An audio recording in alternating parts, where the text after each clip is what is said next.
Good morning student. Intermediate की class chemistry, हम लोग केमिस्ट्री को ऑनलाइन क्लियर करेंगे क्योंकि हम लोग सभी जान रहे हैं कोरोना काल चल रहा है और इससे बचने के लिए कई तरीके हैं और उसमें जो स्टडी जोड़ी गई है वो ऑनलाइन सिस्टम से। बच्चों, केमिस्ट्री में इंटरमीडिएट का जो सिलेबस है उस सिलेबस में आपने देखा होगा solid state, chemical kinetics, solution, surface chemistry, extraction, p block elements, d block, f block elements, coordinate compounds, haloalkanes, haloarenes, alcohols, phenols, ethers, ketones, carboxylic acid, nitrogen के कंपाउंड्स, बायोमॉलिक्यूल्स और daily life में chemistry. ये syllabus आपका intermediate का है और इस syllabus में हम सबसे पहले फोकस यहाँ पर डालेंगे सॉलिड स्टेट के बारे में। सबसे पहला हमारा टॉपिक रहेगा यहाँ पर सॉलिड स्टेट।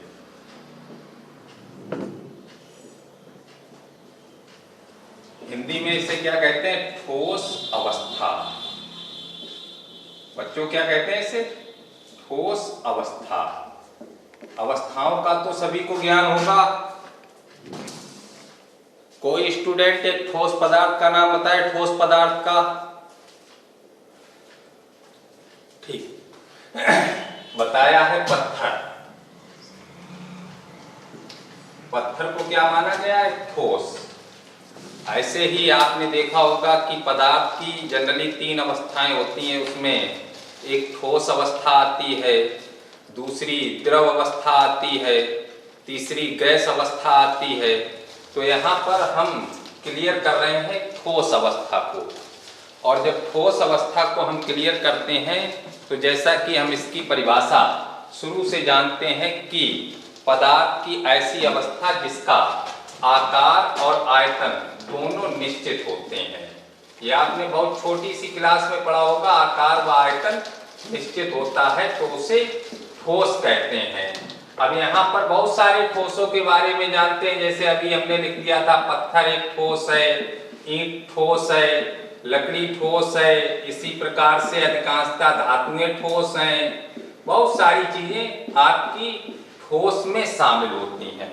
तो इसी ठोस को हम यहाँ पर एक्सप्लेन करेंगे। सबसे पहले तो यहाँ पर जो ठोस पदार्थ दर्शाए गए हैं इन पदार्थों की ज्योमेट्री पर इनकी क्लासिफिकेशन पर चर्चा करते हैं कि ठोसों को किस तरीके से क्लासिफाइड किया गया है। वर्गीकरण। ठोसों का जो वर्गीकरण है ये जनरली 2 तरीके से किया जाता है। जो ठोस वर्गीकृत किए जाते हैं वो 2 तरीके से किए जाते हैं। एक तो ज्यामिति के आधार पर इनका वर्गीकरण होता है। किस प्रकार से किया जाता है? ज्यामिति के आधार पर। ज्यामिति के आधार पर जब ठोसों का वर्गीकरण दर्शाया जाता है तो यहाँ पर ठोसों को 2 हिस्सों में बांटा गया है। इस तरीके से ठोस पदार्थों को 2 हिस्सों में, जिसमें एक आता है क्रिस्टलीय ठोस। एक नाम क्या है? क्रिस्टलीय ठोस। ये ठोस के वर्गीकरण में क्रिस्टलीय ठोस। क्रिस्टलीय ठोस उन ठोस पदार्थों को कहा जाता है जिन ठोस पदार्थों की ज्यामितीय स्वरूप निश्चित होती है। इनकी ज्यामिति कैसी होती है? निश्चित होती है। निश्चित। जैसे आपने देखा होगा NaCl। NaCl कैसा ठोस है? क्रिस्टलीय ठोस। इसी प्रकार से लिख दें KCl। KCl कैसा ठोस है? क्रिस्टलीय ठोस। इसी प्रकार से चीनी को लिख दिया जाए, चीनी कैसी ठोस है? क्रिस्टलीय। तो इस टाइप के ठोसों का जब वर्णन होगा तो उन्हें क्रिस्टलीय ठोसों के नाम से जाना जाता है। दूसरे होते हैं अक्रिस्टलीय ठोस। अक्रिस्टलीय ठोस।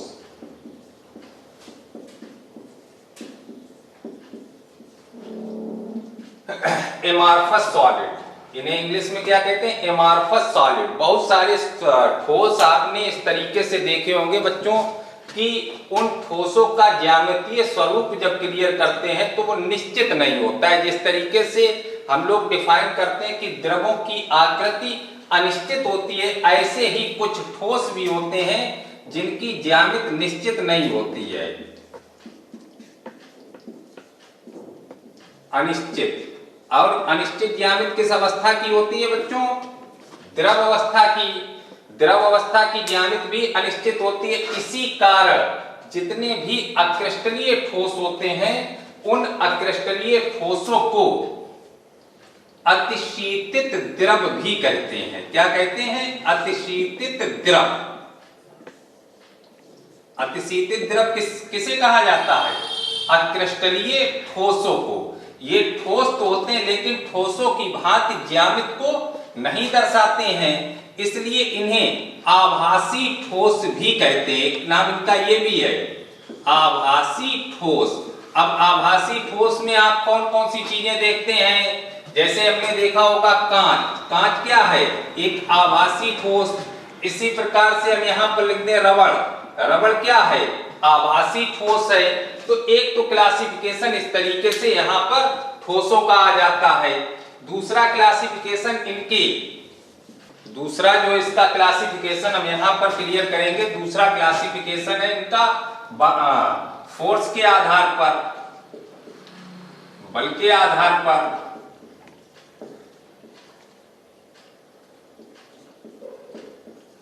फोर्स के आधार पर जो ठोस होते हैं, इन ठोसों को 4 हिस्सों में बांटा गया है। कितने हिस्सों में बांटा गया है? 4 हिस्सों में इन्हें बांटा गया है, जिसमें एक प्रकार इनका होता है आयनिक ठोस। आयनिक ठोस एक प्रकार इनका क्या होता है? आयनिक ठोस। अब आयनिक ठोस कौन से ठोस पदार्थ होते हैं? आयनिक ठोस वे ठोस पदार्थ होते हैं जिनके घटक कण आयन होते हैं। घटक कण क्या होते हैं? आयन। आयन मीन्स धनायन और ऋणायन। ऐसे ठोस जिनका निर्माण धनायन और ऋणायन के संयोग से होता है उन्हें क्या कहते हैं? आयनिक ठोस। और जब आयन्स होते हैं घटक कण, तो आयनों के बीच में जो बल पाया जाता है वो स्थिर वैद्युत आकर्षण बल होता है। तो इस तरीके के ठोस जैसे आपने देखा होगा NaCl, इसी प्रकार से लिखते हैं KCl। तो ये कैसे ठोस हैं? आयनिक ठोस हैं। इसी प्रकार से दूसरे ठोस यहाँ पर सहसंयोजी ठोस। दूसरा प्रकार इनका क्या होता है? सहसंयोजी ठोस।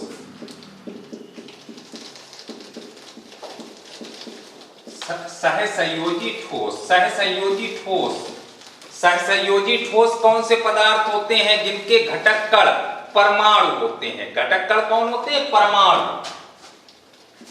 इनमें घटक कण बच्चों कौन पाए जाते हैं? परमाणु। इसीलिए इन्हें परमाणविक ठोस भी कहा जाता है।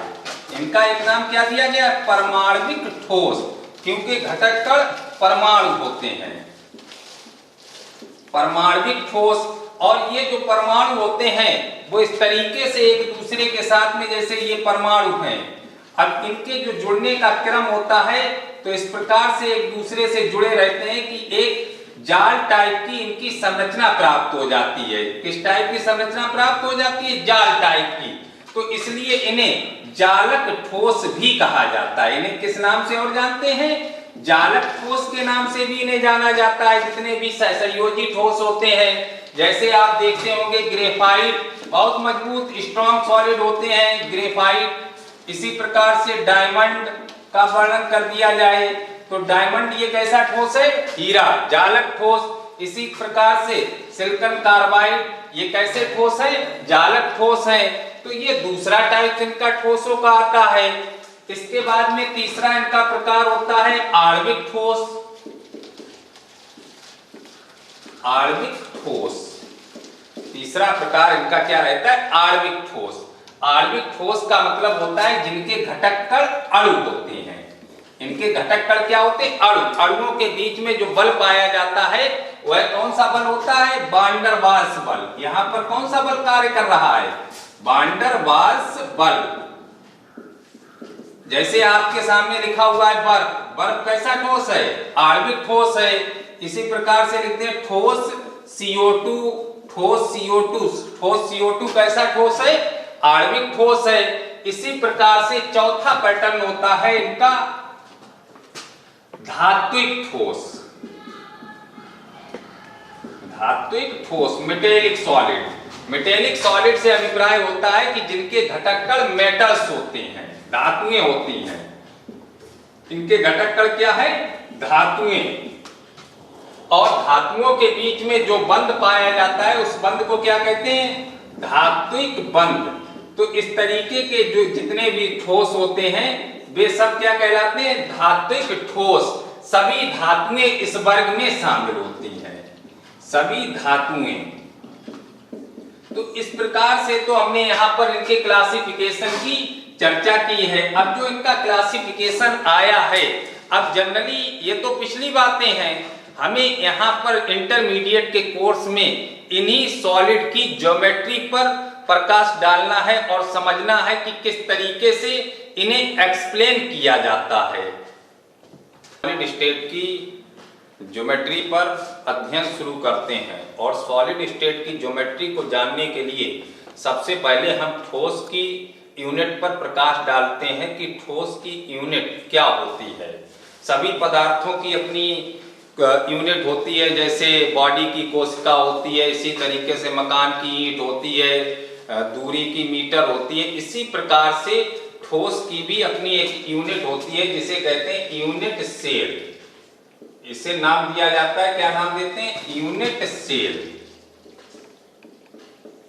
एकक कोशिका। एकक कोशिका ये नाम दिया जाता है। अब जो यूनिट सेल होती हैं, यूनिट सेल का मतलब होता है कि वह इकाई जो संपूर्ण क्रिस्टल में एक जैसी लगातार दिखाई देती रहती है उसे यूनिट सेल कहा जाता है। तो ये जो यूनिट सेल होती हैं, जैसे जब हम किसी क्रिस्टल का अध्ययन करते हैं तो क्रिस्टल की संरचना इस प्रकार से हम क्लियर करते हैं। अब ये जो संरचना यहां पर दर्शाई गई है,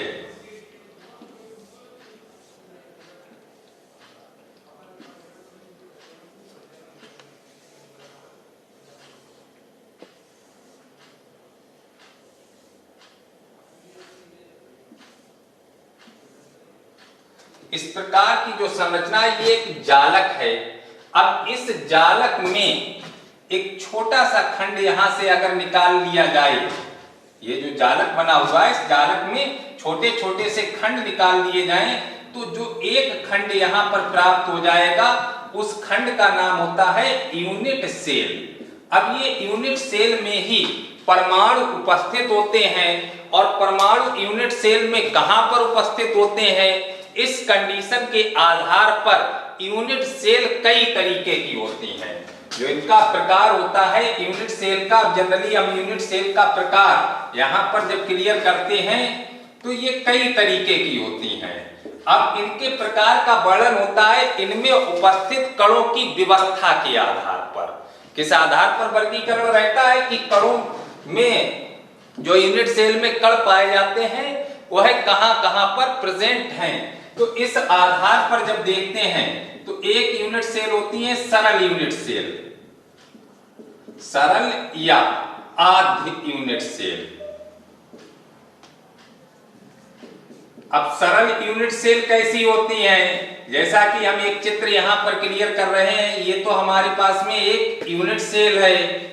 ठीक है बच्चों, इस तरीके की जो सेल यहां पर हमने बनाई है वो क्या है? Unit cell. अब इस यूनिट सेल में ये कोने हैं और यदि हम जब इनका अध्ययन करते हैं तो केवल परमाणु या कण यूनिट सेल के कोनों पर पाए जाते हैं। कहां पर रहते हैं? कोनों पर। यही तो कोने हैं, इन कोनों पर केवल कण पाए जाते हैं। तो ऐसी यूनिट सेल को कहते हैं सरल या आद्य यूनिट सेल। तो यहां पर कण कहां मिल गए? कोनों पर। कोनों पर कण उपस्थित होते हैं। तो ये तो एक टाइप होता है। दूसरा टाइप इनका होता है फलक केंद्रित। फलक केंद्रित यूनिट सेल जिसे शॉर्टकट में कहते हैं FCC, face centred unit cell. अब जो एफसीसी यूनिट सेल होती है, इसकी स्ट्रक्चर अगर क्लियर करें तो इस तरीके की एक हमारे पास में ये यूनिट सेल दर्शाई गई है। अब ये जो यूनिट सेल हमारे पास में दर्शाई गई है, तो इसमें यदि पार्टिकल्स कोनों पर हों, ये तो आपके कोने हैं, तो पार्टिकल्स कहां पर हों? कोनों पर हों, और कोनों के साथ फलकों पर भी कण पाए जाते हैं, तो उसे एफसीसी कहते हैं। कोनों के साथ कहां पर और मिलेंगे? ये फलक हैं, तो फलकों पर भी कण उपस्थित होते हैं, तो इस टाइप की यूनिट सेल को क्या कहते हैं? एफसीसी। तो एफसीसी में कण हो गए कहां कहां पर? कोनों व फलकों पर, कोनों व फलकों पर, दो स्थानों पर। जो एफसीसी है उसमें पार्टिकल्स कोनों पर होंगे और फलकों पर होंगे। इसी प्रकार से तीसरी यूनिट सेल होती है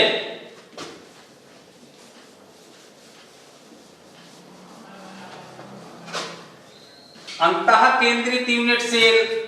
तीसरा टाइप क्या होता है? अंतः केंद्रित या काय केंद्रित,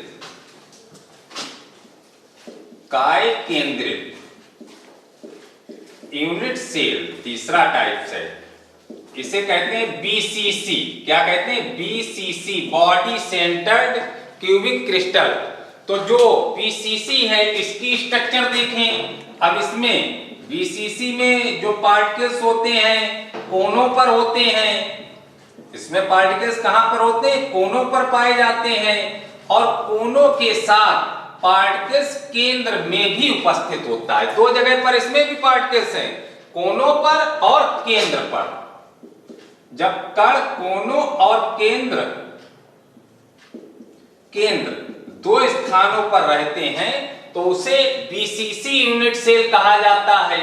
एक चौथी यूनिट सेल और यूज में लाई जाती है, जिसका बहुत कम अध्ययन केसेस देखे जाते हैं। चौथी यूनिट सेल होती है आधार केंद्रित। मुख्य यही तीन यूनिट सेल होती हैं, आधार केंद्रित यूनिट सेल।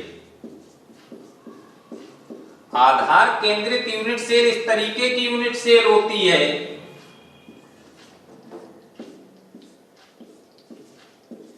इसमें कण कोनों पर होते हैं और कोनों के साथ किन्हीं दो फलकों पर, कोई दो फलकों पर कण उपस्थित होते, किन्हीं दो फलकों के केंद्र पर।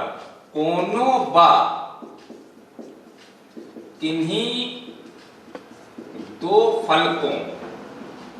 फलकों के